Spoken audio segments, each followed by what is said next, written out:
Praise the Lord. ஆண்டவருடைய நாமத்துக்கு மகிமை உண்டாவதாக. Praise the Lord. Glory be to the name of the Lord.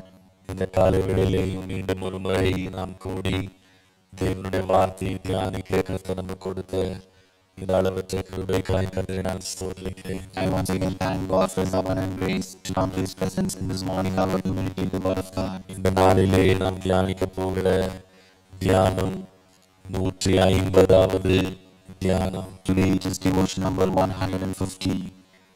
கிருபையாக இத்தனை நாட்கள் நமக்கு நல்லவராக இருந்து நல்ல போதகராக இருந்து தேவன் நம்மை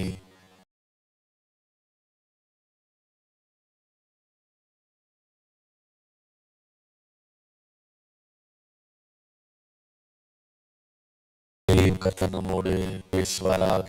Even today may the Lord speak with us. பேசும் ஜெபம் செய்யும் போது ஆண்டவா பிரியமானதை இப்பொழுது காட்டும், நான் செய்ய ஆயத்தமாயிருக்கிறேன். என் ஆத்தும நேசமே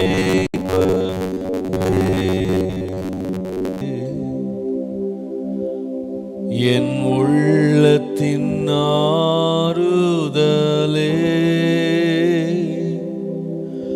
இன்னும் உம்மை கிட்டி சேரனா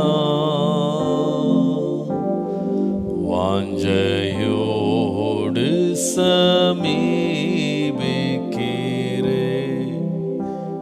இயேசுவே இன்னும் உம்மை கிட்டி சேரனா வாஞ்சையோடு சமீபிக்கிறே.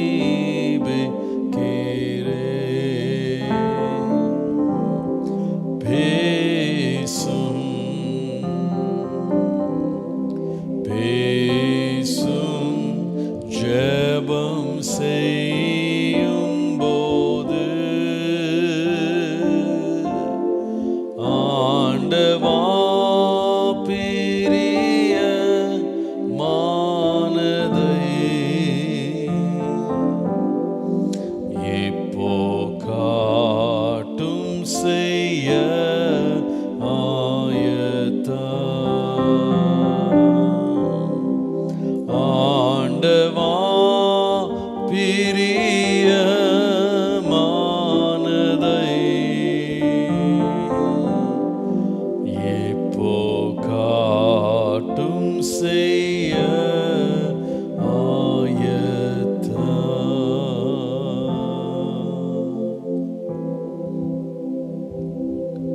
அன்பின் ஆண்டவரே, உம்மை நன்றியோடு ஸ்தோத்திரிக்கிறோம். Our loving God, we thank you with a grateful heart. உம்முடைய இரக்கங்களை எண்ணி நாங்கள் உம்மை துதிக்கிறோம். Lord, we thank you and praise you for the grace and mercies, Lord. உம்முடைய வார்த்தைக்காக இன்றைய காலையிலே நாங்கள் காத்திருக்கிறோம் ஆண்டவரே. Lord, this morning we are waiting for your word, Lord. இன்றைக்கு எங்களோடு நலமானவைகளை பேசுவீராக. May the Lord speak to us that is good to us today, um Lord. சித்தத்தை எங்கள் நடுவிலே நிறைவேற்றுவீராக. May the Lord fulfill your will amidst us, Lord. உமக்கு பிரியமானதை எங்களுக்கு கற்றுத்தாரும் ஆண்டவரே. Lord, teach us that is pleasing to you, Lord. இன்றைக்கு ஆண்டவரே எங்களுடைய வாழ்க்கை உம்முடைய வசனத்தினால் கட்டப்படட்டும் ஆண்டவரே. Lord, today may our life be built by your word, Lord. உம்முடைய நாமம் இன்றைக்கு எங்கள் மத்தியிலே மகிமைப்படட்டும். May your name be glorified amidst us. உம்முடைய கிருபை மாத்திரம் எங்களை வழி நடத்தட்டும். Let your grace alone lead us, Lord. இயேசுவின் நாமத்தில் பிதாவே. In Jesus' name we pray. Amen. Amen. Amen. Praise the Lord. கர்த்தர் நல்லவர், கர்த்தர் பெரியவர். Praise the Lord. God is good and God is great. நீதிமொழிகளின் புஸ்தகம் 6ஆம் அதிகாரத்தின் 20ஆம் வசனம் முதல் 23ஆம் வசனம் வரைக்கும் இன்றைக்கு நாம் தியானிக்கலாம். Today let us meditate from Proverbs chapter 6 verses 20 to 23. நீதிமொழிகள் 6:20. Proverbs 6 from verse 20. என் மகனே, உன் தகப்பன் கற்பனையை காத்துக்கொள், உன் தாயின் போதகத்தை தள்ளாதே. அவைகளை எப்பொழுதும் உன் இருதயத்திலே அணிந்து அவைகளை உன் கழுத்திலே கட்டிக்கொள். நீ நடக்கும்போது அது உனக்கு வழிகாட்டும், நீ படுக்கும்போது அது உன்னை காப்பாற்றும், நீ விழிக்கும்போது அது உன்னோடே சம்பாஷிக்கும். கட்டளையே விளக்கு, வேதமே வெளிச்சம், போதக சிட்சையே ஜீவ வழி. My son, keep your father's command and do not forsake the law of your mother. Bind them continually upon your heart. Tie them around your neck. When you roam, they will lead you. When you sleep, they will keep you. And when you awake, they will speak with you. For the commandment is a lamp, and the law a light. Reproofs of instruction are the way of life. கர்த்தருடைய பரிசுத்த நாமத்திற்கு மகிமை உண்டாவதாக. Glory be to the holy name of God. போதகத்தை, கட்டளையை ஞானி பல காரியங்களோடு ஒப்பிடுகிறார். The preacher and the wise man here compared this commandment and law with many things.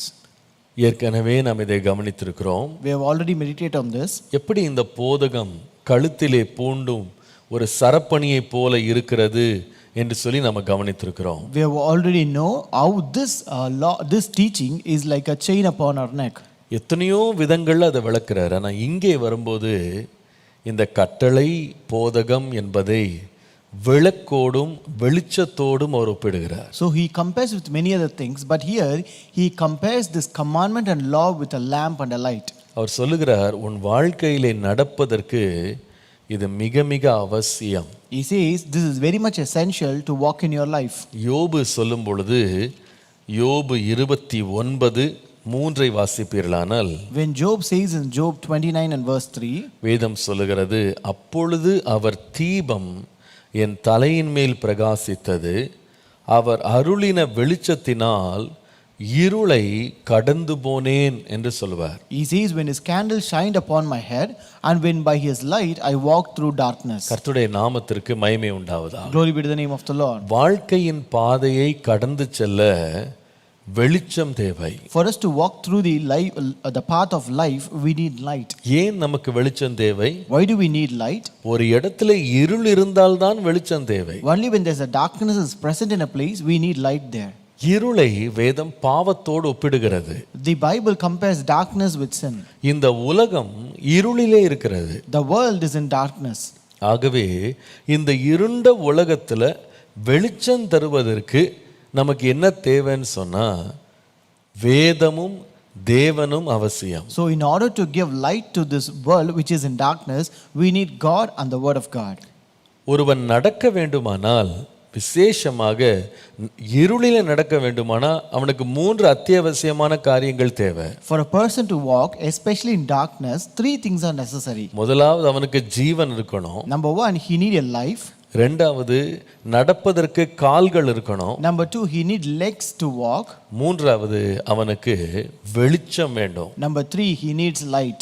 இது மூன்றும் இன்றியமையாதது. So all these things cannot be separated. கர்த்தருடைய நாமத்திற்கு மகிமை உண்டாவதாக. Glory be to the name of the Lord. எனக்கு ஜீவன் இருக்கிறது, நடக்க பலன் இருக்கிறது, கால்கள் இருக்கிறது என்று சொன்னால் அவனுக்கு விளக்கு மாத்திரம் இல்லாமல் வெளிச்சம் மாத்திரம் இல்லாமல் போகுமானால் அவன் ஜீவனுக்கே ஆபத்தாகிவிடும். So if he says that he has life and legs but no light, then that becomes a danger to his life. விளக்கில்லாத இருளிலே திடகாத்திரமான மனிதன் நடந்து போனாலும், Even if a strong man walks in a path where there is no light, அவனுக்கு முன்பாக இருக்கிறது படிக்கட்டா படுகுழியா என்று அவனுக்கு தெரியாது. he is not aware whether it is steps or a pit that is before him. கண் மாத்திரம் இருண்டு போகுமானால் பேர் ஆபத்திலே அவன் சிக்க முடியும். If his eyes is darkened, then he can enter into great danger. அநேக வழியில இந்த விளக்கு போடாம அல்லது இந்த லைட் போடாம வந்து சில வாகனங்களை ராத்திரி ஓட்டிட்டு வருவாங்க, பார்த்துருக்கீங்களா? Sometimes have you seen people driving vehicles without switching on the light? Light bulb fuse ஆயிருக்கும், ஆனா நம்ம ஊர்ல எல்லாம் தொடர்ந்து அதை ஓட்டிக்கிட்டே போவாங்க. The fuse would have blown out, but our people will continue to drive it. இவர்களை பார்த்தீங்கன்னா தங்களுக்கும் ஆபத்து, எதிரில் வர்றவங்களுக்கும் ஆபத்து. So it is dangerous even for them and the people who is coming in the opposite side. அதே வேளையில பாருங்க, விளக்கு இல்லைன்னா நமக்கு முன்பாக இருக்கக்கூடிய உயர்வுகளை, நமக்கு முன்பாக இருக்கக்கூடிய செழிப்புகளை, வாய்ப்புகளை நம்மால் பார்க்க முடியாது. Similarly, if there is no light in our life, we cannot see the exaltation, the prosperity, the great things that are present before us. மேலே எழும்பச் செய்யும் படிகட்டுகளையே நாம் அறியாம தடுமாறி நிற்கிறது எப்பன்னு கேட்டீங்கன்னா விளக்கு இல்லாத போது. So it is the time when we stumble not knowing the steps that is ahead of us when there is no light. யோவான் எழுதின சுவிசேஷம் 12ஆம் அதிகாரம் 35ஆம் வசனத்தை வாசிக்கும்போது, If you read John chapter 12 and verse 35, அங்கே நம்முடைய இரட்சகராகிய இயேசு கிறிஸ்து இந்த விளக்கை குறித்து பேசும் பொழுது, here when our savior Jesus Christ talks about this light, 35ஆம் வசனம் பாருங்க. verse 35, அதற்கு இயேசு, இன்னும் கொஞ்சம் காலம் ஒளி உங்களிடத்தில் இருக்கும். and Jesus said unto them, yet a little while is the light out with you. இருளில் நீங்கள் அகப்படாதபடிக்கு ஒளி உங்களோடு இருக்கையில் நடவுங்கள்.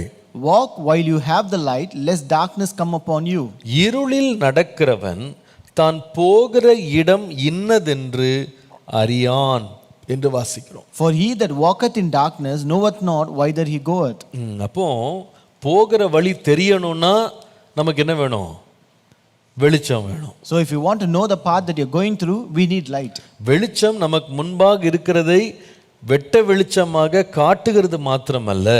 So when the light is present before us, it not only shows that is before us. நீங்கள் அதே யோவான் 11ஆம் அதிகாரத்தின் 9 முதல் 10 வசனங்களை பாருங்க. If you read John chapter 11 verses 9 and 10, இயேசு பிரதியுத்தரமாக, பகலுக்கு 12 மணி நேரம் இல்லையா? ஒருவன் பகலிலே நடந்தால் அவன் இந்த உலகத்தின் வெளிச்சத்தை காண்கிறபடியினால் இடற மாட்டான் என்று வாசிக்கிறோம். Jesus answered, are there not 12 hours in the day? If any man walks in the day, he stumbleth not, because he seeth the light of this world.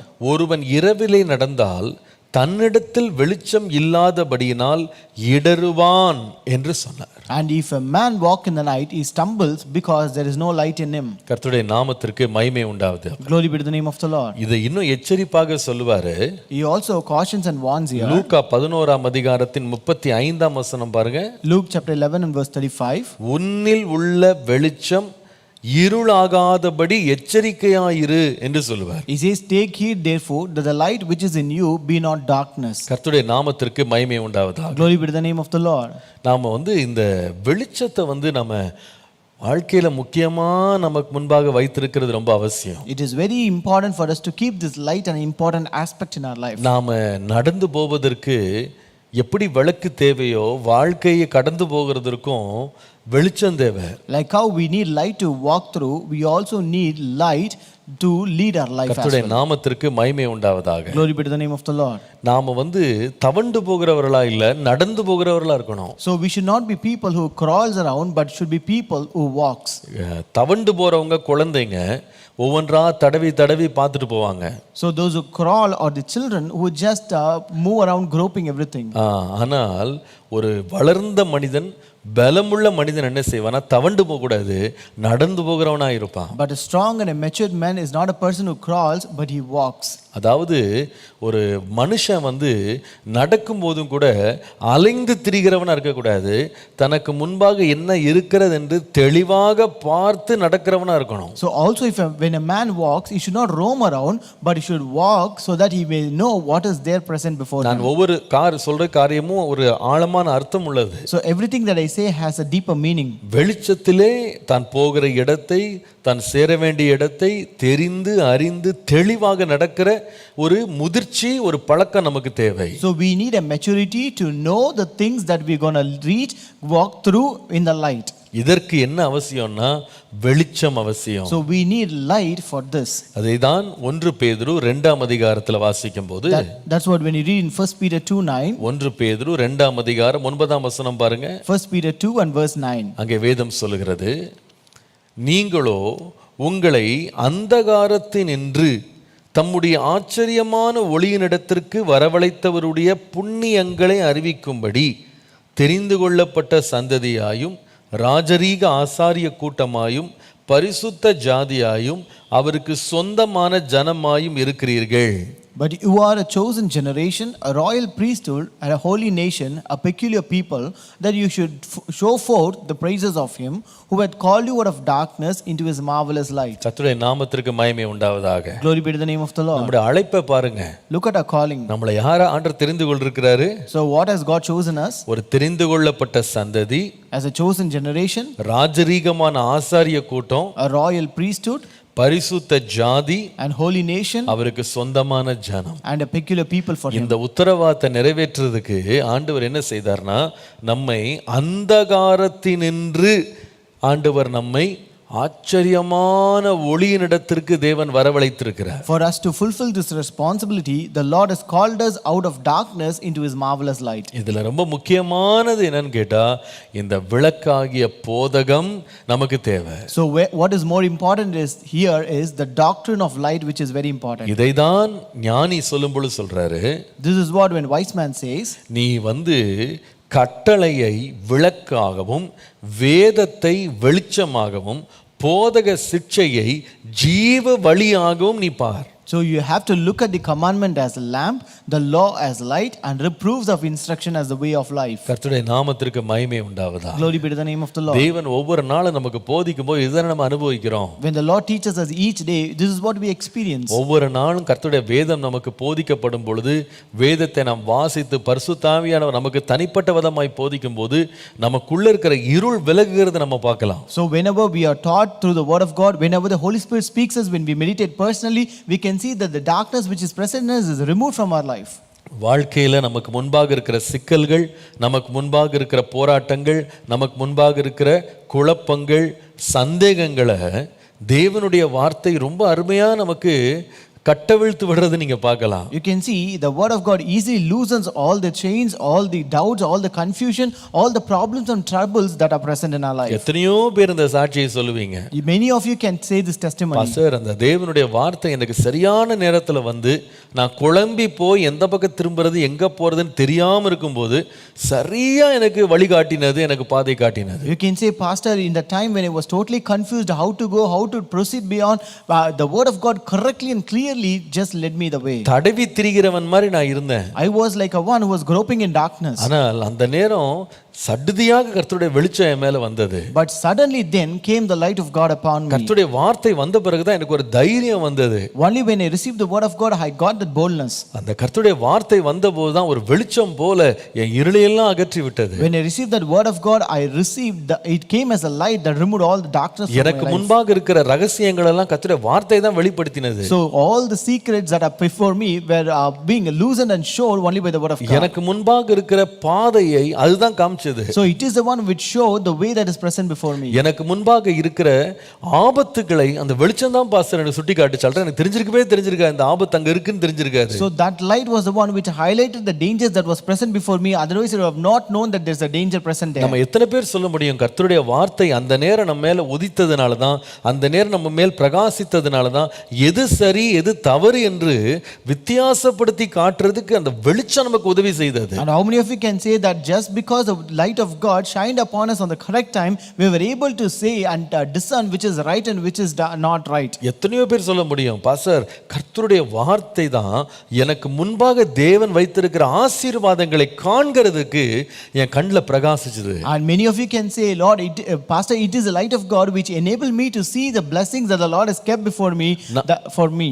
நான் ஒரு இருள்ல ஒன்றுக்கும் உதவாத ஒரு நிலையில திக்கற்றவன் என்று நினைச்சிட்டு இருந்தேன். So I thought I'm nothing, I'm hopeless in darkness, not knowing what is present before me. எல்லாம் முடிஞ்சு போச்சுன்னு நினைச்சேன். I thought everything is over. ஆனா கர்த்தருடைய வெளிச்சம் பிரகாசித்து தம்முடைய வாக்குத்தத்தங்களால தேவன் எனக்காய் ஆயத்தம் பண்ணி வைத்த நன்மைகளை எனக்கு காண்பித்தது வேற ஒண்ணுமே இல்ல, வேத வசனம் தான். But the light of God just shined upon me and showed the things that is present before me. It is nothing but the word of God. என் நம்பிக்கையில்லாத வாழ்க்கையை ஒளிர்விடச் செய்தது கர்த்தருடைய வார்த்தை. And it is the word of God that brought light into my hopeless life. கர்த்தருடைய நாமத்திற்கு மகிமை உண்டாவதாக. உண்டாவதாக. Glory be to the name of the Lord. நம்முடைய தேவன் நல்லவர். Our God is good. அவர் அனுப்பின வார்த்தைக்காக கர்த்தருக்கு மகிமை உண்டாவதாக. And may God be glorified for the word that He has sent. ஒரு மனுஷன் எப்பொழுது இந்த வெளிச்சத்திலே அவன் நடக்க முடியும்? So when can a person walk in this light? எப்பொழுது அவன் இந்த வெளிச்சத்திலே நடந்து அவன் தேவனுடைய ஆசீர்வாதங்களை பெறுகிறவனாகவும் தனக்கு முன்பாக இருக்கிற ஆபத்துகளிலிருந்து விலகுகிறவனாகவும் எப்பொழுது ஒரு மனிதன் மாற முடியும்? So when can a person become who can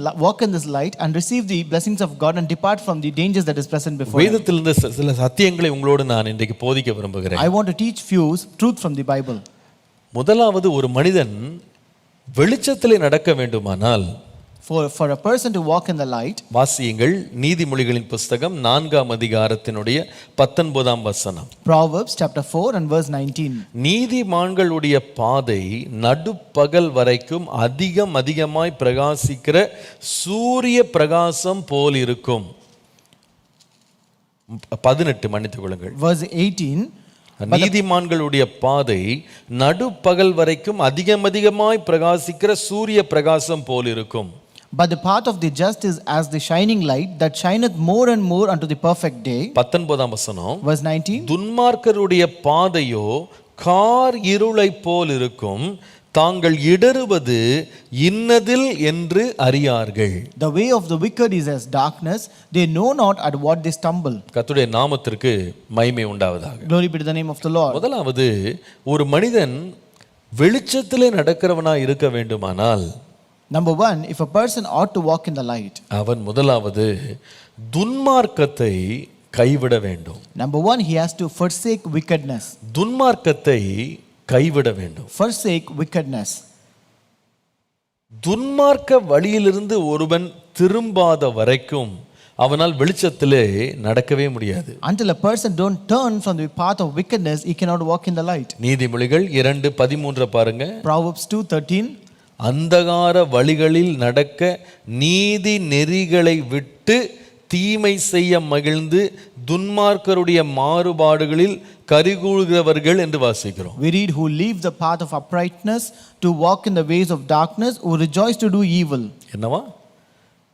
அந்தகார வழிகளில் நடக்க நீதி நெறிகளை விட்டுட்டு தீமை செய்ய மகிழ்ந்து துன்மார்க்கருடைய மாறுபாடுகளில் கலிகூறுகிற ஒரு கூட்டம் இருக்கு. There is a crowd who leave the path of uprightness to walk in the way of darkness, who rejoice to do evil and delight in the frowardness of the wicked. அப்போ ஒரு மனிதன் என்ன செய்யணும்? So what a person should do? அந்தகார வழியில நடக்கிறதுக்கு விரும்ப கூடாது. He should not desire to walk in the way of darkness. நீதியை கைவிடாமல் நீதியை அவன் ஏற்றுக்கொண்டு அவன் வெளிச்சத்தில் நடக்கிறவனா மாறணும். So he should not forsake righteousness, but rather accept it and walk in light.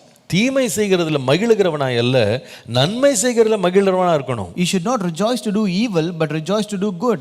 துன்மார்க்கருடைய மாறுபாடுகளில் கலிகூறுகிறவர்களாக அல்ல, நீதிமான்களுடைய நேர் வழியில் மகிழுகிறவர்களா இருக்கணும். And he should not delight in the frowardness of the wicked, but should delight in the ways of the righteous. நான் சொல்லுவேன், இதுதான் நாம அந்த வழிகளை விட்டு விலகி வர நாம் எடுக்கும் தீர்மானம். So this is the decision that we take to depart from that ways. கர்த்தர் நமக்கு 2 பாதைகளை வைத்திருக்கிறார். The Lord has set 2 ways before us. ஒன்றில் வெளிச்சம் பிரகாசிக்கிறது, ஒன்றில் இருள் இருக்கிறது. And there is light shining in one path and there is darkness in the other path. வெளிச்சத்துல துன்மார்க்கன் நடக்க விரும்புகிறது இல்ல, ஆனால் இருளை தான் அவன் ரொம்ப விரும்புறான். So the wicked doesn't desire to walk in light, he always desires darkness. ஆனால் ஒரு தேவனுடைய பிள்ளை என்ன செய்கிறான்னா, துன்மார்க்கருடைய ஆலோசனையில் நடவாமல், பாவியினுடைய வழியில் நில்லாமல், பரியாசக்காரனுடைய இடத்துல உட்காராம வெளிச்சம் தருகிற கர்த்தருடைய வேதத்தில் அவன் பிரியமா இருக்கிறான். But a righteous is a man that walks not in the counsel of the ungodly, nor stands in the way of the sinner, nor sit in the seat of the scornful. ஏன்? Why? அது வேதமே வெளிச்சம். It's because the law or the word is the light. அதிலேயே அவன் தியானமா இருக்கிறான். And he meditates that. அப்படின்னா அர்த்தம் என்ன? What does it mean? அவன் அந்த வேதம் சொல்லுகிற பாதைக்கு தன்னை அர்ப்பணிக்கிறான். So it means that he commits himself to the path that the word teaches him. துன்மார்க்கத்தை கைவிடாம வேதத்தை தியானம் பண்றேன்னு சொல்றது வீண். So without forsaking wickedness, if we say you meditate the word of God, that is vain. பாருங்க, ஒரு முறை ஒரு வீட்ல இருந்து ஒரு சகோதரி வந்திருந்தாங்க. வந்தாங்க. அவங்க வந்து தன்னுடைய கணவனை பற்றி ஒரு கம்ப்ளைண்ட் பண்ணாங்க. So once a sister came here, she complained about her husband. ரெண்டு பேரும் விசுவாசிகள் தான். Both are believers. ஆனா அந்த கணவனுக்கு ஒரு பழக்கம் இருந்துச்சு, குடிப்பழக்கம் அவருக்கு இருந்துச்சு. But that husband had the habit of drinking. ஆனா கரெக்டா சர்ச்சுக்கு வந்துருவாரு. But he will come to church correctly. கரெக்டா சர்ச்சுக்கு வருவாரு. He will come எங்களுக்கு அவங்க சொல்ற வரைக்கும், அந்த கம்ப்ளைண்ட் பண்ற வரைக்கும் அவரை பற்றி தெரியாது. Until she complained, we were not aware of it. அது உண்மையாவே அதிர்ச்சியா தான் இருந்தது அவங்க சொல்லும்போது. It was really a great shock for us. ஆனா அவங்க சொன்ன ஒரு வார்த்தை என்ன தெரியுமா? But what is the word she said? Pastor காலையில் எழும்பினார்னா நெடுமுட்டி போட்டு ஜெபம் பண்ணுவார் pastor. Pastor, when he wakes up in the morning, he will be on his knees and he prays very well. ஒரு 10 நிமிஷம் பைபிள் வாசிக்காம அவர் டீ கூட குடிக்க மாட்டார் பாஸ்டர்னு சொன்னாங்க. Without reading Bible for 10 minutes, he will not even drink his tea. எப்படி? How? ஜெபம் பண்ணிடுவாராம், He will pray, Bible வாசிச்சுட்டு தான் டீயே குடிப்பாராம். he will read the Bible and only then he will have his tea. ஆனா அவருடைய பக்தி, அந்த வெளிச்சம்ன்றது எவ்வளவு நேரம்னு கேட்டா, அந்த காலைல ஒரு அரை மணி நேரம் இருக்கு பாருங்க, அவ்வளவுதான் வெளிச்சம். But his devotion or light is just for the half an hour in the morning. அந்த அரை மணி நேரம் பக்தி பரவசத்துல இருந்துட்டு லைட் ஆஃப் பண்ணிட்டு இருள்ல நடப்பாரு. So after being in that light or the devotion for half an hour, then we will switch off the light and walk in darkness. காலையில light on ஆயிடுச்சு. So early morning he switches on the light. வேதமே வெளிச்சம், The word of God is a light. வேதமே என் தியானம், So word of God is my devotion. வேதமே என் வழக்கம். So word of God is my habit. இதெல்லாம் காலையில அந்த அரை மணி நேரம். So this is for just half an hour in the morning. அதுக்கு அப்புறமா பாத்தீங்கன்னா அந்த 6 மணிக்கு வீட்டை விட்டாரு பாருங்க, அதிலிருந்து அவர் லைஃபை பார்த்தீங்கன்னா வேதத்தின்படி வாழ்றது இல்லை, துன்மார்க்கருடைய வழி, பாவிகளுடைய வழி, பரியாசக்காரருடைய வழி, அங்கதான் அவருடைய life. So after that time, once he leaves home, then he doesn't live in that righteousness, but he lives in the way of ungodly, way of sinners and way of the scornful. நான் அதனால தான் சொல்லுவேன், நீங்க வேதத்தை வாசிக்கிறது ரொம்ப நல்லது. That's why I tell you, it is good to read the Bible. வேதத்தை தியானம் பண்றது ரொம்ப நல்லது. It is good to meditate the word of God. ஆனா ஏதோ வேதத்தோட உட்கார்ந்திருக்கும் போது மட்டும்தான் அந்த லைட் ஆன் பண்ணிட்டு, வேதம் வாசித்து முடிச்ச உடனே தியானம் பண்ண உடனே லைட் ஆஃப் பண்ணிட்டு நம்ம பாட்டுக்கு இஷ்டத்துக்கு போயிடக்கூடாது. But it should not be that only when you switch on the light, only when you sit with your Bible, and then switch off the light once you close your Bible. ஒரு தீர்மானம் எடுக்கணும். You have to take a decision. நான் துன்மார்க்கருடைய வழியில நடக்க மாட்டேன். I will not walk in the path of wicked. பாவியினுடைய வழியில நிக்க மாட்டேன். I will not stand in the way of sinners. அவைகளை விட்டு நான் விலகுவேன். I will forsake and depart from that. வேதம் எனக்கு கொடுக்கிற வெளிச்சத்திலே மாத்திரம் நடப்பேன். I will walk in the light which the word of God gives me. ஆகவே தான் எபேசியர் 5ஆம் அதிகாரம் 8 முதல் 13 நீங்கள் வாசிக்கும்போது, That's why if you read Ephesians chapter 5 verses 8 to 13, அது ரொம்ப அருமையான வேத வசனங்கள் இது. that's a very beautiful scripture portion. வேதம் சொல்லுகிறது, முற்காலத்தில் நீங்கள் அந்தகாரமாய் இருந்தீர்கள், இப்பொழுதோ கர்த்தருக்குள் வெளிச்சமாய் இருக்கிறீர்கள், வெளிச்சத்தின் பிள்ளைகளாய் நடந்து கொள்ளுங்கள். For you were sometimes darkness, but now are you light in the Lord. Walk as children of light. இவங்க பழைய வாழ்க்கை எப்படி இருந்தது? How was their old life? ஒரு காலத்துல எப்படி இருந்ததா? அந்தகாரத்தையே விரும்பி அதிலே நடந்திருக்காங்க. Once upon a time they desired darkness and walked in that way. இந்த அந்தகார வாழ்க்கை, கடந்த வாழ்க்கை எப்படிப்பட்ட வாழ்க்கை? So how was their dark life, the old life? அதே அதிகாரம் எபேசியர் 5ஆம் அதிகாரம் 3ஆம் வசனத்துல இருந்து பாருங்க. If you read Ephesians 5 and from verse 3 onwards, மேலும் பரிசுத்தவான்களுக்கு ஏற்றபடி வேசித்தனம் ஆகிய இவைகளின் பேர் முதலாய் உங்களுக்குள்ளே சொல்லப்படவும் கூடாது. but fornication and all uncleanness or covetousness, let it not be once named among you as becometh saints. அப்படியே வம்பும் புத்தியீனமான பேச்சும் பரியாசமும் தகாதவைகள், ஸ்தோத்திரம் செய்தலே தகும். Neither filthiness nor foolish talking nor jesting, which are not convenient, but rather giving of thanks. இதெல்லாம் என்னதுன்னா பழைய வாழ்க்கை. So this is old life. இருளின் வாழ்க்கை. This is a life of darkness. அந்தகாரத்தின் வாழ்க்கை. This is a life of their darkness. இதெல்லாம் சொல்லிட்டு அவர் சொல்றாரு. 9ஆம் வசனத்தை பாருங்க. Look at verse 9. ஆவியின் கனி சகல நற்குணத்திலும் நீதியிலும் உண்மையிலும் விளங்கும். For the fruit of the Spirit is in all goodness and righteousness and truth. கர்த்தருக்கு பிரியமானது இன்னதென்று நீங்கள் சோதித்து பாருங்கள். Proving what is acceptable unto the Lord. கனியற்ற அந்தகார கிரியைகளுக்கு உடன்படாமல் அவைகளை கடிந்து கொள்ளுங்கள். And have no fellowship with the unfruitful works of darkness, but rather reprove them. அவர்களால் ஒளிப்பிடத்தில் செய்யப்படும் கிரியைகள் கிரியைகளை சொல்லுகிறதற்கும் அவலட்சணமாய் இருக்கிறது. For it is a shame even to speak of those things which are done of them in secret. கர்த்தருடைய நாமத்திற்கு மகிமை உண்டாவதாக. Glory be to the name of the Lord. ஆண்டவர் நம்மட்ட என்ன சொல்றாரு? அதுல இருந்து விலகுப்பா. The Lord says you just depart from it. ஒரு காலத்துல நீ இருள்ல நடந்த. Once upon a time you walked in darkness. ஒரு காலத்து அந்தகாரத்தை நீ ரொம்ப நம்பின, அதை நீ ரொம்ப நேசித்த. Once you loved and believed this darkness very much. அதுவே உன்னுடைய வழக்கமாக இருந்தது. That was your regular habit. இப்பொழுது நீ அதை விட்டு விலகி வா.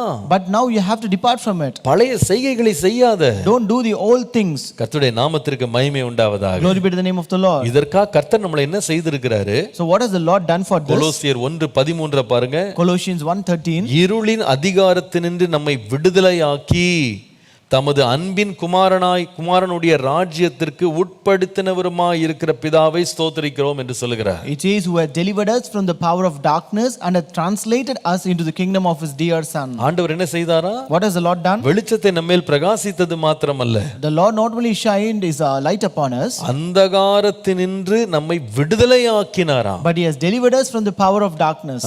விடுதலையாக்கப்பட்ட நாம் திரும்ப போய் சிறைபிடிக்கப்படக்கூடாது. We who are delivered should not be captive again. கடந்த ஞாயிற்றுக்கிழமை நான் இதை பற்றி உங்களோட பேசினேன். Last Sunday I spoke about this to you. எப்படி கர்த்தர் நம்மை அடிமைத்தனத்திலிருந்து விடுதலையாக்கி இருக்கிறார். Like how the Lord has delivered us from slavery. கட்டப்பட்ட நம்மை தேவன் எப்படி சங்கிலிகள் உடைந்து போகும்படி தேவன் நம்மை தம்முடைய உயிர்த்தெழுதலின் வல்லமையினாலே விடுதலையாக்கி இருக்கிறார். Like how the Lord just broke down all the chains of slavery by his power of resurrection. விடுதலையாக்கப்பட்ட நாம் திரும்பவும் அடிமைத்தனத்திற்குள்ளே சிக்குவதற்கு நம்ம ஒப்பு கொடுக்க கூடாது. So we who are delivered, we should not commit ourselves to come again into that slavery. ஆனா ஒன்றை மறந்துட கூடாது. நீங்க But you should not forget one நீங்க thing. விடுதலையாக்கப்பட்ட பிறகும், Even after you are delivered, அந்தகாரத்திலிருந்து வெளியே கொண்டு வரப்பட்ட பிறகும், even after you are brought out of the power of ஒரு darkness, போராட்டம் இருக்கு. there is a struggle. எபேசியர் 6:12 பாருங்க. Ephesians 6 and verse 12. ஏனெனில் மாம்சத்தோடும் இரத்தத்தோடும்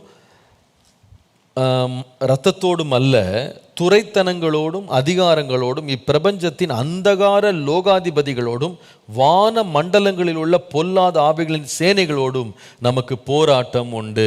For we wrestle not against flesh and blood, but against principalities, against powers, against the rulers of the darkness of this world, against spiritual wickedness in high places.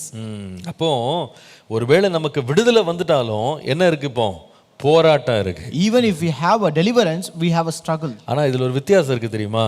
But there's a difference here. ஒன்று, முன்னால நம்முடைய போராட்டம் எப்படின்னா, அந்த போராட்டம் நமக்குள்ளே இருந்தது. So earlier this wrestling or this struggle was present within ourselves. நம்ம அதுல கட்டப்பட்டவர்களாக, அது நம்மை விடுதலையாக்காம நம்ம மேல ஆதிக்கம் செலுத்தி கொண்டிருந்த ஒரு போராட்டம். So that was a struggle where we were bound to it and it had a dominion over us. ஒரு காலம் இருந்தது, நீங்க அந்த சிறைக்குள்ள இருந்தீங்க. Once upon a time you were under its captive. அந்த சிறைக்குள்ள, அந்த பிரிசன்ல இருந்து நீங்க விரும்பினா கூட வெளியே வர முடியாது. So you cannot come out even if you want to come out of that prison. அது போராடியும் பிரயோஜனம் கிடையாது. There is no even if you struggle and wrestle. ஏன்னா குமாரன் உங்களை விடுதலையாக்காமல் நீங்க விடுதலையாகவே முடியாது. It's because you cannot be delivered if the Son of God has not set you free. பலத்தினாலும் விடுதலையாக முடியாது, பராக்கிரமத்தினாலும் விடுதலையாக முடியாது. You cannot be delivered not by power not by might. நீங்க பாவத்திலேயே மரித்து கிடந்தீங்க. You were dead in sin. ஆனால் இப்பொழுதோ கர்த்தர் நம்மளை என்ன பண்ணிருக்கிறார்னா, அந்த அந்தகார இருளிலிருந்து ஆச்சரியமான ஒளியினிடத்திற்கு நம்மளை கொண்டு வந்துட்டாரு. But the Lord has brought you out of this darkness into his marvelous light. நல்லா கவனிங்க. Listen carefully. இப்போ இந்த இருளுக்கு நம்ம மேல அதிகாரம் கிடையாது. Now this darkness have no dominion over us. இருள்ல இருந்து கர்த்தர் நம்மளை வெளியே கொண்டு வந்துட்டாரு. The Lord has brought us out of this darkness. ஆனா இந்த அந்தகார இருளின் லோகாதிபதிகள் இருக்காங்க பாருங்க, இவைகள் வான மண்டலங்கள் இருக்காங்க, அல்லது நமக்கு வெளியே இருக்கிறாங்க. So you have these rulers of the darkness of this world, they are outside us. நல்லா கவனிச்சீங்களா அத? Did you note it? ஒரு காலத்துல நாமளே இருளுக்குள்ள இருந்தோம். So earlier we were into the darkness. இப்போ அந்த அந்தகார வல்லமைகள் நமக்கு வெளியில இருந்து நம்மோடு போராட முயற்சி செய்யுது. Now these rulers of the darkness are trying to struggle with and strive with us from outside. இப்போ முன்னால நமக்குள்ள இருள் இருந்தது.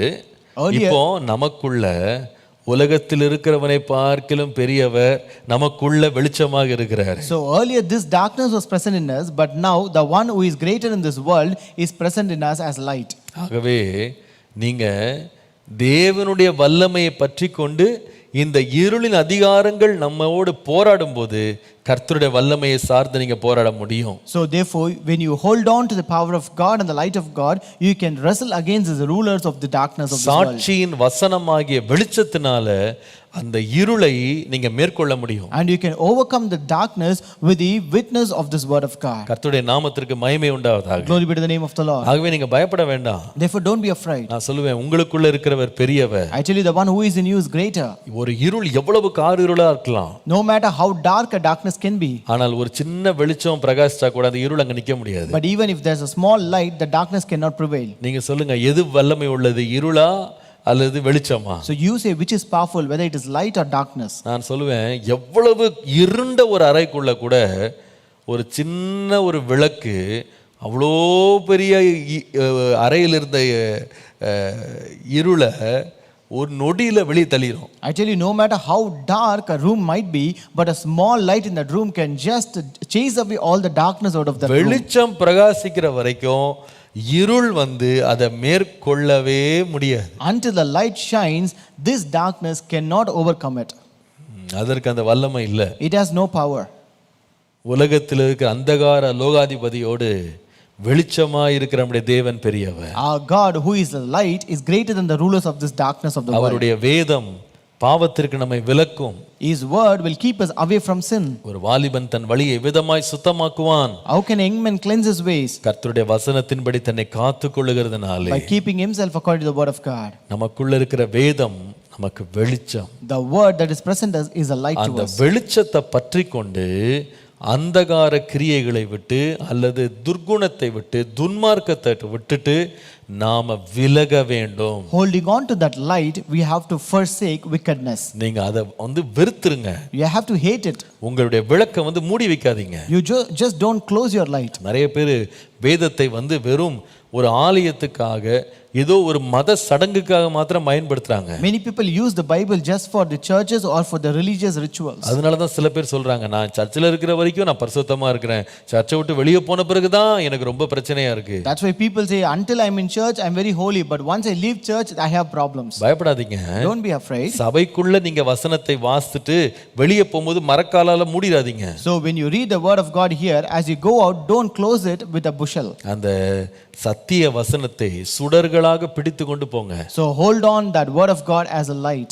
துன்மார்க்கத்தை விட்டு விலகுங்க. You forsake wickedness and come out of it. நீங்களே உலகத்திற்கு வெளிச்சமாக மாறுவீங்க. And you will become light to this world. உங்கள் வாழ்க்கையே ஒரு பிரகாசமா இருக்கும். Your light becomes shining. Hallelujah. Hallelujah. அப்ப முதலாவது ரொம்ப முக்கியமானது என்னன்னா, இந்த வெளிச்சத்திலே நடந்து இருளிலே நடக்காமல் இருக்கணும்னா துன்மார்க்கத்தை விட்டு விலகுங்கள். Number one, if you want to walk in the light and depart from darkness, forsake wickedness. வெளிச்சத்தை நேசியுங்கள். You love that light. வெளிச்சத்திலே வாழுங்கள். You live in that light. வெளிச்சத்தை நீங்கள் விரும்புங்கள். You love that light. வெளிச்சமே உங்களை வழி நடத்தட்டும். And the light will lead you. கர்த்தருடைய நாமத்திற்கு மகிமை உண்டாவதாக. Glory be to the name of the Lord. முதலாவது துன்மார்க்கத்தை விட்டு விலகணும் நான் சொன்னேன். So first I told you we have to forsake wickedness. அந்தகாரத்துல நடக்காம வெளிச்சத்தில் நடக்கிறதுக்கு செய்ய வேண்டிய இரண்டாவது காரியம் என்ன? What is the second thing that we are supposed to do to walk in light, not in darkness? 2 கொரிந்தியர் 6ஆம் அதிகாரம் 14ஆம் வசனத்தை பாருங்கள். 2 Corinthians 6:14.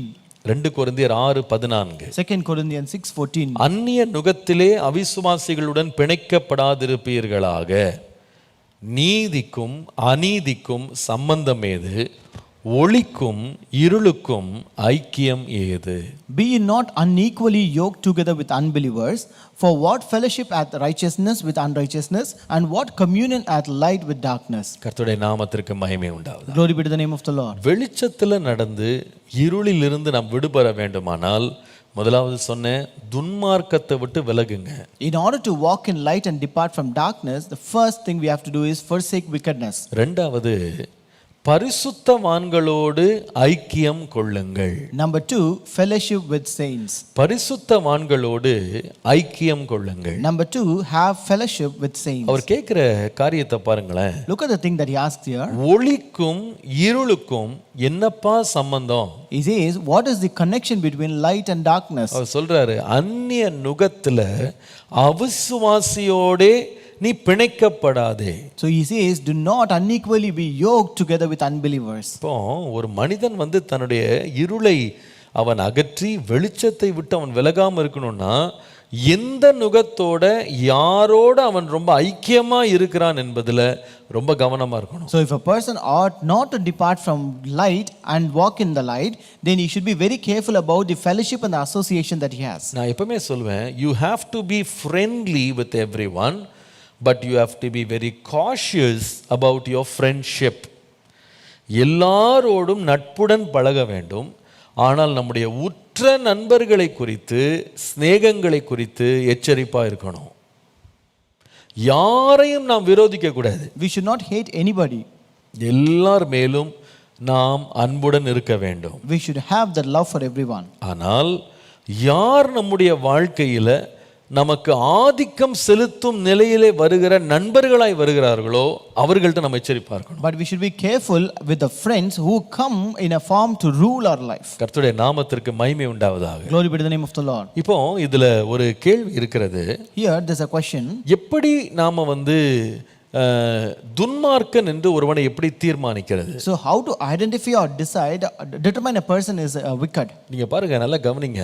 Listen carefully. இந்த துன்மார்க்கன் என்று சொல்லும் பொழுது வேதத்தில் நீங்க படிப்பீர்களானால் தேவனை அறியாத அநேக மக்கள் கூட துன்மார்க்கத்தை வெறுக்கிறவர்களாக இருக்கிறாங்கன்றதை நீங்க வேதத்துல படிக்கலாம். If you read in the Bible, you can see many people who don't follow God are also people who forsake wickedness.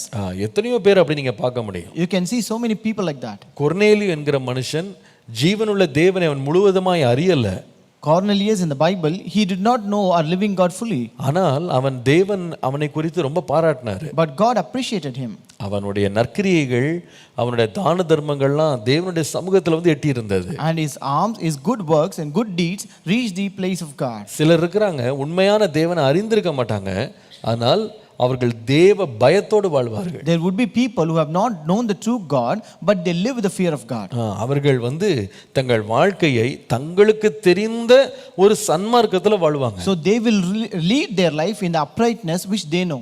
நீங்கள் ஒரு கல்லூரியில, ஒரு பள்ளிக்கூடத்துல, வேலை ஸ்தலத்துல நண்பர்களை தெரிந்தெடுக்கும் போது கூட எல்லாருமே விசுவாசிகளாக இருப்பாங்கன்னு எதிர்பார்க்க முடியாது. So even when you choose a friend in your colleges, schools or institutions or in your workplaces, you cannot expect that everyone would be believers. விசுவாசி தான் எனக்கு நண்பனா இருப்பான் அப்படின்னு சொல்லி நீங்க எதிர்பார்க்கணும்னா நிறைய இடங்கள்ல உங்களுக்கு நண்பர்களே கிடைக்க மாட்டாங்க. If you expect a believer should be your friend, then you cannot get friends in many places. ஆனால் நீங்கள் உங்கள் இடங்கள் நீங்க தேடுவீங்களானா அவங்க கொஞ்சம் குறைவா இருப்பாங்க, ரொம்ப அரிதா இருப்பாங்க, ஆனா அவர்கள் நீதியோடு வாழ்வார்கள். But if you search in those places, they will be very little in number and very rare, but they will live a righteous life. நான் சொல்லுவேன், அப்படிப்பட்டவர்களோடு நாம் நட்போடு பழகுவது நல்லது. I tell you, it is good to have friendship with such kind of people. அப்படிப்பட்டவர்களோடு நாம் சம்பந்தம் வைத்திருப்பது நல்லது. It is good to have connections and associations with them. ஆனால் ஒன்றை மறந்துடாதீங்க. But don't forget one thing. நம்முடைய வாழ்க்கையில நெருங்கி வரும் உறவுகள், விசேஷமாக இந்த பகுதியை நீங்க வாசிக்கும் போது இந்த கொரிந்தியர்ல நம்முடைய குடும்ப உறவுகளை பற்றி அவர் பேசும்போது அவர் எதை பற்றி பேசுறாருன்னு கேட்டா, நாம தேவனுடைய பிள்ளைகளை நாம தெரிந்து கொள்ள வேண்டியதை பற்றி அவர் பேசுறாரு. So also when we come to close relationships, especially in this scripture portion where he speaks about family relationship, he says we should be very careful in choosing people for our life. நீங்க ரெண்டு விதமான நீதி இருக்குன்றதை விளங்கிக் கொள்ளணும். So you have to understand there are two kinds of righteousness. ஒன்னு மனுஷ நீதி, இன்னொன்னு தேவனுடைய நீதி. So one is the righteousness of man, the other one is the righteousness of God. இதை தான் நம்ம சன்மார்க்கர்கள் என்று சொல்லுவோம். So this is what we called as upright. சன்மார்க்கர்கள் யார் என்று சொன்னால், தங்களுக்கு தெரிந்த, தங்கள் அறிந்த சட்டத்தின்படி அவங்க ஒழுக்கம் உள்ளவர்களா இந்த உலகத்தில் நடப்பாங்க. So they are the people who walk very uprightly and perfectly in this world according to the laws that they know. இப்படிப்பட்டவர்கள் நீங்க பார்க்காம இருந்திருக்க மாட்டீங்க. So you would have surely met such kind of people. நீங்க பாருங்க, நீங்க உங்க ஆபீஸ்ல உங்க அதிகாரிகள்ல கூட ரொம்ப நேர்மையா, க்ளீன் ஹேண்டோட, பண ஆசை இல்லாம, பொருளாசை இல்லாம, லஞ்சம் வாங்காம, கிறிஸ்தவர்கள் அல்லாதவர்கள் ரொம்ப நேர்மையாக, ரொம்ப க்ளீன் ஹேண்டோட இருக்கிற அநேகரை நீங்க பார்க்கலாம். So you can also identify such kind of officers or people in your offices where they will be very clean handed, very honest, who will not accept bribes. இவர்கள் யாருன்னா சன்மார்க்கமா வாழ்றவங்க. So they are the one who live an upright life. அவங்க மனசாட்சிக்கு துரோகம் செய்யாம, கர்த்தருக்கு பயந்து, அவங்க அறிந்த கடவுளுக்கு பயந்து உண்மையா இருப்பாங்க. So they don't do anything against their conscience and they fear the Lord or God which they know. அதே வேளையில தங்களை கிறிஸ்தவர்கள் என்று சொல்லிக்கொண்டு அத்தனை அக்கிரமம் செய்யறவனும் உட்கார்ந்திருப்பான். At the same time, you can find people who claim themselves to be Christians but do all wickedness. மனுஷ நீதியின்படி மனுஷனுடைய கண்கள்ல மனிதனுக்கு முன்பாக தயவு பெறுகிறவர்களை நம்முடைய கண்கள் தேடணும். So our eyes should seek and identify people who receive this kind of mercy before the eyes of man who are righteous. அப்படிப்பட்டவர்கள் நமக்கு நண்பர்களா இருக்கணும். So such kind of people should be our friends. நீங்கள் 101ஆம் சங்கீதத்தை வாசித்து பாருங்களேன். If you read Psalm 101, ரொம்ப அருமையா அங்க சங்கீதக்காரன் சொல்லுவாரு. Psalmist says very beautifully. 6ஆம் வசனம் பாருங்க. Verse 6. தேசத்தில் உண்மையானவர்கள் என்னோடே வாசம் பண்ணும்படி என் கண்கள் அவர்கள் மேல் நோக்கமாயிருக்கும். உத்தமமான வழியில் நடக்கிறவன் என்னை சேவிப்பான். Mine eye shall be upon the faithful of the land, that they may dwell with me. He that walketh in a perfect way, he shall serve me. கபடு செய்கிறவன் என் வீட்டிற்குள் இருப்பதில்லை, பொய் சொல்லுகிறவன் என் கண்முள் நிலைப்பதில்லை. He that walketh deceit shall not dwell within my house. He that telleth lies shall not tarry in my sight. இவர் யாரை பத்தி பேசுறான்னா, தான் வீட்டில் எடுக்கிற வேலைக்காரர்களுக்கு அவர் என்ன எதிர்பார்த்தார்னா, அவங்க உண்மையா இருக்கணும், உத்தமமா இருக்கணும், பொய் சொல்லக்கூடாது.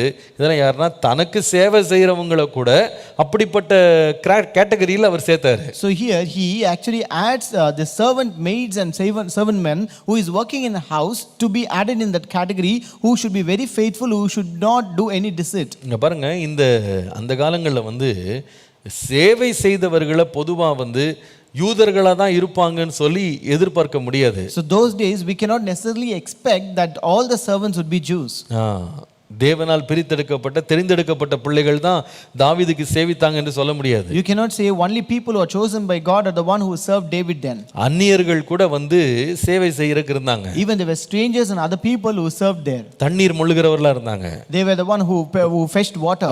வீட்டு காரியங்களை செய்தாங்க. They were the one who did household works. ஆனால் தாவீது சொல்றான், யாரா இருந்தாலும் சரி உண்மையானவர்கள் மேல் தான் என் கண்கள் இருக்கும், உத்தமர்கள் தான் என்னை சேவிப்பாங்க, பொய் சொல்றவன் கபடு பேசுறவன் என் கண்ணு முன்னாடி இருக்க மாட்டான்னு சொல்றாரு. So but David says, no matter whoever it might be, only my eyes will seek the faithful, and the one who walks in the perfect, he shall serve me, and he that don't work deceit shall dwell in my house. இவர்கள் எதற்கு உதவுவார்கள்? So they will help for what? எதற்காக இவங்க நமக்கு பயனுள்ளவர்களா இருப்பாங்க? In what way they will be useful to us? உலக வாழ்க்கையில நாம வாழ்வதற்கு, கபடற்றவர்களாய் வாழ்வதற்கு, உலகத்துல நற்சாட்சியோடு வாழ்வதற்கு, உலக ரீதியாக வெற்றி பெறுவதற்கு இவர்கள் ரொம்ப அவசியம். So we need such kind of people for us to be successful in this worldly manner, to live a worldly life in a righteous way. கர்த்தருடைய நாமத்திற்கு மகிமை உண்டாவதாக. Glory be to the name of the Lord. ஆனா ஒரு கிறிஸ்தவ குடும்பத்தை, உங்களுடைய சொந்த குடும்பத்தை கட்டணும் அப்படின்னும் போது நீங்க தேட வேண்டியது யாருன்னு கேட்டா, இருளுக்கும் வெளிச்சத்துக்கும் சம்பந்தம் இல்லை. But when you come to your own Christian life, when you find people for your family, then you have to see that light and darkness have no connection with each other. உலக நீதி எவ்வளவு அதிகமா இருந்தாலும் தேவனுடைய பார்வையில அது இருளா தான் இருக்கு. No matter how much they might be perfect in this world, but it is always darkness in the sight of God. உலக நீதி எவ்வளவு சுத்தமாக கண்களுக்கு தெரிந்தாலும் தேவனுக்கு முன்பாக அந்த மனுஷ நீதி ஒரு அழுக்கான கந்தை போல தான் இருக்கு. No matter how righteous it might be in the sight of man, it is always just a dirty cloth before God. ஆனா நீங்க சம்பந்தம் தேடுறேன் அப்படின்னு வரும்போது நீங்க வெறும் மனுஷ சன்மார்க்கத்தையும் மனுஷ நீதியை மாத்திரம் தேடிடாதீங்க. நீங்க தேவனுடைய வெளிச்சத்தை, தேவனுடைய நீதியை பெற்றவர்களை, தேவனுடைய வெளிச்சத்தை சுமக்கிறவர்களாகிய விசுவாசிகளை நீங்க தேடுங்க. But when you come to the context of seeking alliances, don't just look at the righteousness in the worldly aspect alone, but seek for righteous people who are believers who walk in the light of God. யாரை எதற்கு எங்கு பயன்படுத்த வேண்டும், யாரோடு எவ்வளவு நெருங்க வேண்டும் என்று நமக்கு தெரியணும். So we should know where, when and how to use people in what places and how close to acquaint with each other. இதிலே ஒருவன் சமரசம் செய்து இதிலே ஒருவன் தவறு செய்யும்போது அதனுடைய பின் விளைவுகளை தன்னுடைய சந்ததியாக அவன் அனுபவிப்பான். So if a person compromises in this matter and if he just go along with that, then it means that he does a mistake for generation and generation. அதனால தான் இந்த 15-16 இன்னும் கொஞ்சம் ரொம்ப ஆழமா அதுக்கு போறாரு அதுக்குள்ள. 2 கொரிந்தியர் 6:15-16 இன்னும் கொஞ்சம் டீப்பா போறாரு. So in 2 Corinthians 6:15 and 16 he goes a bit deeper. அவர் சொல்லுகிறார், கிறிஸ்துவுக்கும் பேலியாளுக்கும் இசைவேது. So he says, what is the relationship between Christ and the Belial? அவிசுவாசியுடனே விசுவாசிக்கு பங்கு ஏது? He says, what part has he that believeth with an infidel? தேவனுடைய ஆலயத்துக்கும் விக்கிரகங்களுக்கும் சம்பந்தம் ஏது? He says, what agreement has the temple of God with idols? நான் அவர்களுக்குள்ளே வாசம் பண்ணி அவர்களுக்குள்ளே உலாவி அவர்கள் தேவனாய் இருப்பேன், அவர்களின் ஜனமாய் இருப்பார்கள் என்று தேவன் சொன்னபடி நீங்கள் ஜீவனுள்ள தேவனுடைய ஆலயமாய் இருக்கிறீர்களே. For you are the temple of the living God, as God has said, I will dwell in them and walk in them, and I will be their God, and they shall be my people. கர்த்தருடைய நாமத்திற்கு மகிமை உண்டாவதாக. Glory be to the name of the Lord. இதுல நம்ம ஜாக்கிரதையா இருக்கணும். We should be very careful in this. சம்பந்தங்கள் கலக்கும்போது ஜாக்கிரதையா இருக்கணும். When you make alliances, you should be very careful. வேதத்தை வாசிக்கும் போது எத்தனையோ பேர் உலக மனிதர்களுக்கு சேவை செய்திருக்கிறாங்க, உலக மனிதர்கள் தங்களுக்கு சேவை செய்திருக்கிறாங்க. When you read the Bible, you can see many people who serve the worldly people and many worldly people who serve the Christian people. ஆனால் அவங்க சம்பந்தம் வரும்போது தேவனுடைய ஜனங்களை விட்டு அவங்க பிரிஞ்சு போல. But when they come to family relationships and alliances, they never went away from God. ஏன்? Why? என்ன அதுல முக்கியம்? What is important there? ஏனென்றால் நான் சம்பந்தம் கொள்றது ஒரு தனிப்பட்ட நபரோடு அல்ல.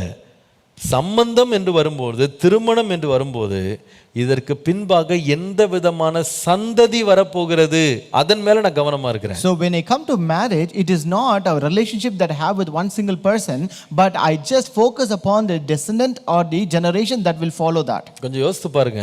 Just think this. ஒருவர் எனக்கு ரொம்ப பிடிச்சிருக்கு, ரொம்ப நல்லவர், ஆனா அவர் கிறிஸ்தவர் அல்ல, விசுவாசி அல்ல அப்படின்னு சொல்லி நீங்க சம்பந்தம் பண்ணும்போது, so just because you like a person who is very good but he is not a Christian, therefore you make alliance with them, உங்க ரெண்டு பேருக்கும் பிரச்சனை வராது. you both will not have any problem. நீங்க ஒருவேளை அவரை நீங்க பாராட்ட, அவர் உங்களுக்கு அனுமதி கொடுக்க, உங்களுக்கு விடுதலை கொடுக்க, காரியங்கள் சுமூகமா போயிட்டு இருக்கும். Maybe you can appreciate them and they will give you all the permission, they will give the liberty to do everything. ஆனால் உங்கள் பிள்ளைகள் என்று வரும்போது, but when you come to your children, ஒரு தகப்பனுடைய ஆலோசனை, தாயினுடைய போதகம் என்று வரும்போது, ஒரு பக்கம் வேதத்திலிருந்து வரும், ஒரு பக்கம் வேதத்திலிருந்து வர வேண்டிய ஆலோசனை வராது. So on one side the instruction of the father and the counsel of the mother, so one will come from the Bible, the other side it will not come from the Bible. ஒரு பக்கம் வெளிச்சமா வரும், இன்னொரு பக்கம் இருளா வரும். On one side it will come as light, the other side it will come as darkness. ஒரு பக்கம் தேவாலயமா இருக்கும், இன்னொரு பக்கம் விக்கிரகமா இருக்கும். On one side it will be temple of God, on the other side it will be idol. பாதிக்கப்பட போவது யார் என்றால் சந்ததி. So it is the generation that will be affected. அதனால இந்த கவனமா நீங்க இருக்கணும். So you should be careful in this. நீங்க ஒவ்வொரு முறையும் நீங்க உங்களுக்கும் சரி உங்க பிள்ளைகளுக்கும் சரி சம்பந்தம் தேடும்போது நீங்க கேட்கணும், நான் திருமணம் செய்ய போகிற இந்த நபர் என்னுடைய பிள்ளைகளுக்கு ஒரு நல்ல ஆவிக்குரிய தகப்பனாக இருப்பாரா, ஒரு நல்ல ஆவிக்குரிய தாயாக இருப்பார்களா அப்படின்னு ஒரு கேள்வியை நீங்க கேட்கணும். So whenever you find a groom or a bride for yourself or for your children, you should ask this question, whether that parent will he be a spiritual father or will he be a spiritual mother. கர்த்தருடைய நாமத்திற்கு மகிமை உண்டாவதாக. Glory be to the name of the Lord. இதுல நம்ம ரொம்ப எச்சரிப்பா இருக்க வேண்டியது அவசியம். And it is very careful, we should be very careful in that. அப்படி இல்லை என்றால் நாம் இருளிலே நடக்கிறவர்களா மாறிடுவோம். If not, we become people who walk in darkness. கர்த்தருடைய நாமத்திற்கு மகிமை உண்டாவதாக. Glory be to the name of the Lord. முதலாவது நான் சொன்னேன், நீங்க இருள்ல நடக்காம வெளிச்சத்துல நடக்கணும்னா முதலாவது துன்மார்க்கத்தை கைவிடுங்க.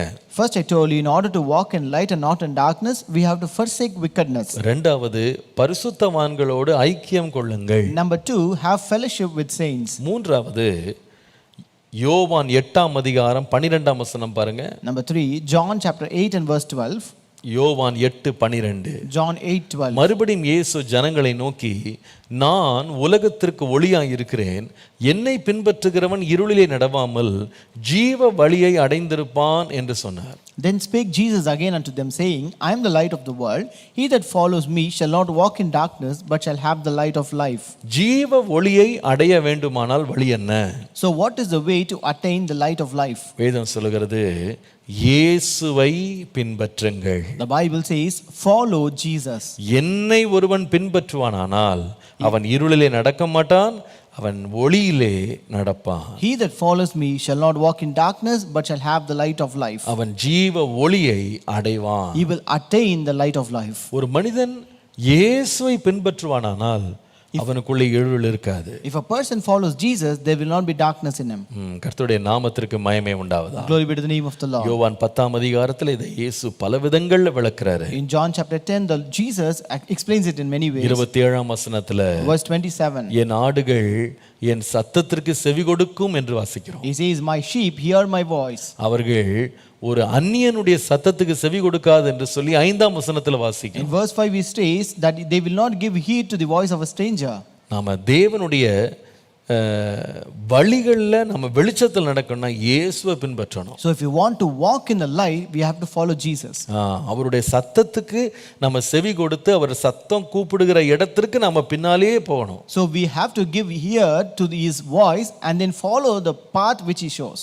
சுருக்கமாக மூன்றே காரியங்கள் இது கீழே நான் சொல்றேன். So I tell you three things very in short under this. இயேசுவின் சத்தத்தை கேட்டு அவருக்கு பின்னால போகணும்னா அவருடைய சத்தத்தை எப்படி கேட்க முடியும்? So in order to hear the voice of God and follow him, how can we hear his voice? ஒருவேளை நாம சாமுவேல் பிள்ளையாண்டான போல சொல்லும் அடியேன் கேட்கிறேன் என்று சொன்ன உடனே காதுகளிலே வந்து நேரடியாக பேசுகிற இயேசுவின் சத்தத்தை நாம கேட்கிற அனுபவம் நமக்கு இல்லாம இருக்கலாம். Maybe we may not have the experience of that small Samuel where he said, Lord, hear your servant, where he heard the voice of God directly in his ears. அதே போல பவுலை போல நேரடியாக இயேசுவின் சத்தத்தை தன் காதுகள் கேட்கும்படி பேச கேட்ட பவுலை போல நம்ம வாழ்க்கையில் அனுபவம் இல்லாமல் இருக்கலாம். Maybe also we may not have the experience of Paul who heard the voice of God directly into his ears. அப்போ சில பேர் சோர்ந்து போயிடுறாங்க. என்கிட்ட இயேசு பேசவே இல்லை, நான் பேசணும்னு வருஷக்கணக்காக காத்திருக்கிறேன், இயேசு என்கிட்ட பேசவே மாட்டேங்கிறாருன்னு சொல்றாங்க. Some people get disappointed that they say, I wait for many years together that Jesus may speak with me, but he is not speaking to me. ஆனால் இயேசு எப்படி பேசுவார்? But how will Jesus speak? அவருடைய வார்த்தை எப்படி வெளிப்படும்? அவருடைய சத்தத்தை கேட்டு எப்படி நம்ம வெளிச்சத்தில் நடக்க முடியும்? So how can we hear his voice and follow in his way of light? மூன்று விதமா அவர் பேசுவார். He speaks in three ways. வேகமா குறித்து கொள்ளுங்க. Note it down. முதலாவது தம்முடைய வசனத்தின் மூலமாய் பேசுவார். Number one, through his scriptures. 2 தீமோத்தேயு 3:16 அதை வாசிக்கிறோம். We read in 2 Timothy 3:16. 2 தீமோத்தேயு 3:16. 2 Timothy 3:16. அங்கே வேதம் சொல்லுகிறது, The Bible says, எல்லா வேத வாக்கியங்களும் தேவனால் அருளப்பட்டிருக்கிறது. all scripture is given by inspiration of God. ஒரு தேவ மனுஷன் தேறினவனாக இருக்கும்படி, எந்த நற்கிரியும் செய்யத்தக்க தகுதி உள்ளவனாய் இருக்கும்படி அவைகள் நமக்கு கடிந்து கொள்ளுதலுக்கு உபதேசத்திற்கு தேவன் அதை நமக்கு தந்திருக்கிறார். And the Lord has given and is profitable for doctrine, for reproof, for correction, for instruction, righteousness, that the man of God may be perfect, thoroughly furnished unto all good works. வேத வசனத்தை ஆண்டவர் நம்மோடு பேசுகிற ஒரு கருவியா வைத்திருக்கிறார். The Lord has kept this word of God and the scriptures as a tool to speak to us. நீங்க வேதத்தை வாசிக்கும் போது அவர் சத்தத்தை நீங்க கேட்க முடியும். Only when you read the word of God you can hear his voice. என்ன அவர் பேசினாரு அப்படின்றது தான் எழுதப்பட்டிருக்கிறது. So whatever he has spoken is written here. இதில் எழுதப்பட்டதெல்லாம் பரிசுத்த ஆவியினால் ஏவப்பட்டு எழுதப்பட்டது. So whatever is written in the scripture is given by the inspiration of God. எப்ப சீர்பட வேண்டுமோ அதை சீர்படுத்தும். So it will reprove us when we need to be reproved. எங்க போதனை வேண்டுமோ அதை போதிக்கும். So wherever we need that instruction it will instruct us. தேவனே நம்மோடு பேசுகிறது என்னன்னா வசனம் தான். So when it says God speaks with us, it is through scriptures. வசனத்தை வாசிக்கும் போது நாம கர்த்தருடைய சத்தத்தை நம்ம கேட்க முடியும். So when we read the scriptures we can hear the voice of God. இரண்டாவது நான் சொல்வேன், Number two, எப்படி தேவன் நம்மோடு பேசுவார்? how can God speak with us? அவருடைய சத்தத்தை கேட்டு எப்படி அவருக்கு பின்னால போறது? How can we hear his voice and follow him? முதலாவது சொன்னேன் through his scriptures, அவருடைய வசனத்தினாலே. Number one, through his scriptures. இரண்டாவது நீங்கள் லூக்கா 16:31 வாசிப்பீர்களானால், Number two, Luke chapter 16 verse 31. அங்கே வேதம் சொல்லுகிறது, அவர்கள் மோசேக்கும் தீர்க்கதரிசிகளுக்கும் செவி கொடாவிட்டால் மரித்தோரிலிருந்து ஒருவன் எழுந்து போனாலும் நம்ப மாட்டார்கள் என்று சொன்னார். And he said unto them, if they hear not Moses and the prophets, neither will they be persuaded, though one rose from the dead. இரண்டாவது இயேசு எப்படி நம்மோடு பேசுவார்? Number two, how Jesus will speak to us? தம்முடைய ஊழியர்களை கொண்டு பேசுவார். Through his servants. தம்முடைய ஊழியர்களை கொண்டு அவருடைய சத்தத்தை நாம கேட்க முடியும். So we can hear his voice through his servants. அதனால தான் இங்க பாருங்க, அந்த ஐஸ்வர்யவான் லாசருவை வந்து தன்னிடத்துல அவனுக்கு இருக்கிற 5 சகோதரர் இடத்துல பூமியில் அனுப்புனா அவங்க சத்தத்தை கேட்பாங்க, அவங்க இந்த வேதனை உள்ள இடத்துக்கு வரமாட்டாங்கன்னு ஆபிரகாம் கிட்ட கெஞ்சும் போது, that's why when this rich man pleaded Abraham to send Lazarus to his 5 brothers that they may also know, repent and not come to this hell, அங்க இருந்து சத்தம் வருது, அங்க மோசே இருக்கிறாங்க, தீர்க்கதரிசிகள் இருக்காங்க, அவங்க சத்தத்துக்கு அவங்க செவி கொடுக்கட்டும். So there came a voice from heaven saying that there are Moses and other prophets there, let them hear to their voice and obey.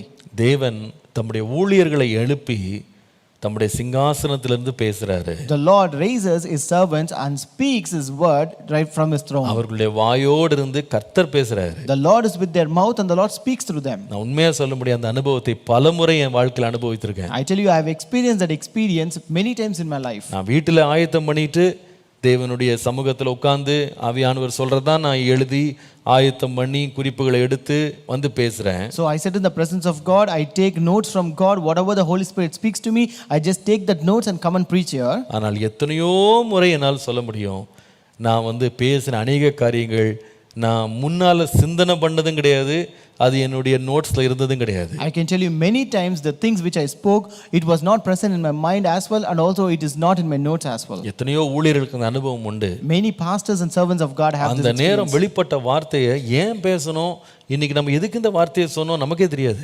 We will not know why we uttered this word, why did we speak about this. ஆனால் அநேகர் சொல்லுவாங்க, pastor that word was for me, அந்த வார்த்தை எனக்குனே ஆண்டவர் பேசினாரு. But many will say, pastor, that word was for me.